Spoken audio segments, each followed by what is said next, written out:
क्या देश की सबसे बड़ी मेडिकल परीक्षा नीट यूजी 2026 के साथ खिलवाड़ हुआ है? राजस्थान के सीकर से शुरू हुई एक चिंगारी अब पूरे देश में पेपर लीक की आग बन चुकी है।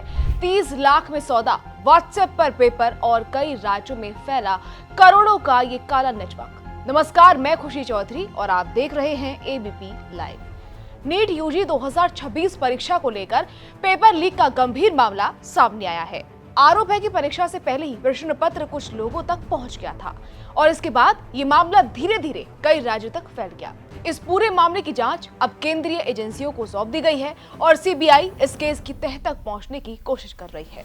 खबरों के मुताबिक इस पूरे मामले की जड़ें राजस्थान के सीकर से जुड़ती नजर आ रही हैं। वहीं से इस केस में कई अहम सुराग मिले हैं। बताया जा रहा है कि परीक्षा से पहले कुछ छात्रों और अभिभावकों तक कथित तौर पर पेपर पहुंचा और धीरे धीरे ये नेटवर्क कई राज्यों तक फैल गया।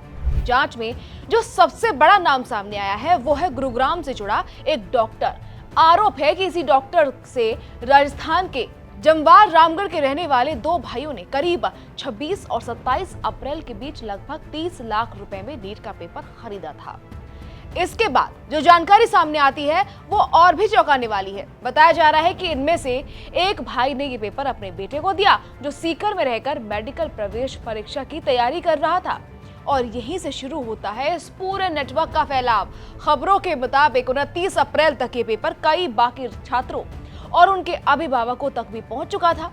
जांच एजेंसियों का दावा है कि इस पूरे रैकेट में सिर्फ डिजिटल ही नहीं बल्कि प्रिंटेड कॉपी का भी इस्तेमाल किया गया। यानी पहले पेपर को डिजिटल फॉर्म में भेजा गया और फिर उसका प्रिंट निकालकर आगे भेजा। अब सवाल ये उठता है कि ये पेपर आगे कितनी दूर तक फैला।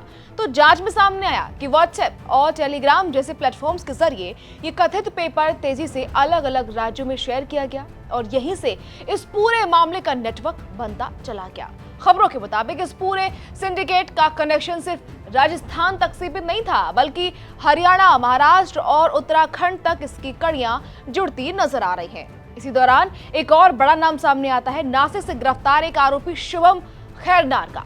आरोप है कि शुभम ने करीब 10 लाख रुपए में प्रश्न पत्र खरीदा और फिर उसे आगे 15 लाख रुपए प्रति सेट के हिसाब से अलग अलग लोगों को बेचा।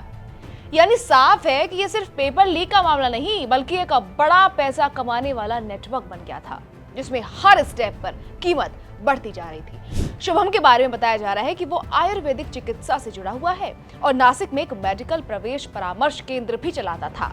इसी पूछताछ के दौरान जांच एजेंसियों को पुणे से जुड़े एक और संदिग्ध का नाम मिला जिसकी तलाश अब जारी है।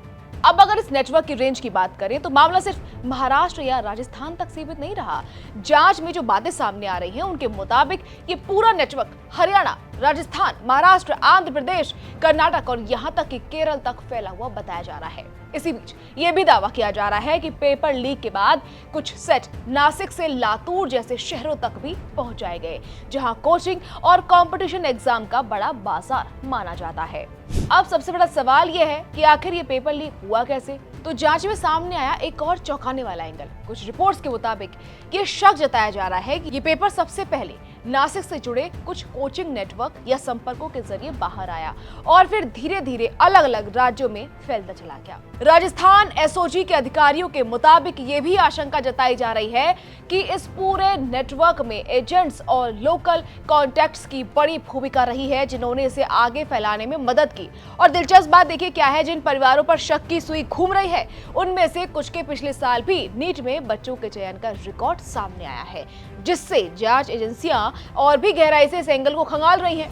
अब इस पूरे मामले में सीबीआई की एंट्री हो गई और एजेंसियां लगातार आरोपियों से पूछताछ कर रही हैं। कई जगहों पर छापेमारी भी हो गई है और डिजिटल फॉरेंसिक की मदद से ये समझने की भी कोशिश हो रही है कि आखिर ये पेपर सबसे पहले किस स्तर तक लीक हुआ। फिलहाल जांच जारी है और हर दिन इस केस में नए नए खुलासे सामने आ रहे हैं। राजस्थान के सीकर से शुरू हुआ ये मामला अब कई राज्यों तक फैल चुका। एक तरफ पेपर लीक का आरोप तो दूसरी तरफ करोड़ों रुपए के लेन देन का नेटवर्क भी सामने आ रहा है। अब देखना यह होगा कि सीबीआई की जांच में इस पूरे रैकेट की असली परतें कब और कैसे खुलती हैं। जुड़े रहिए हमारे साथ, देखते रहिए एबीपी लाइव।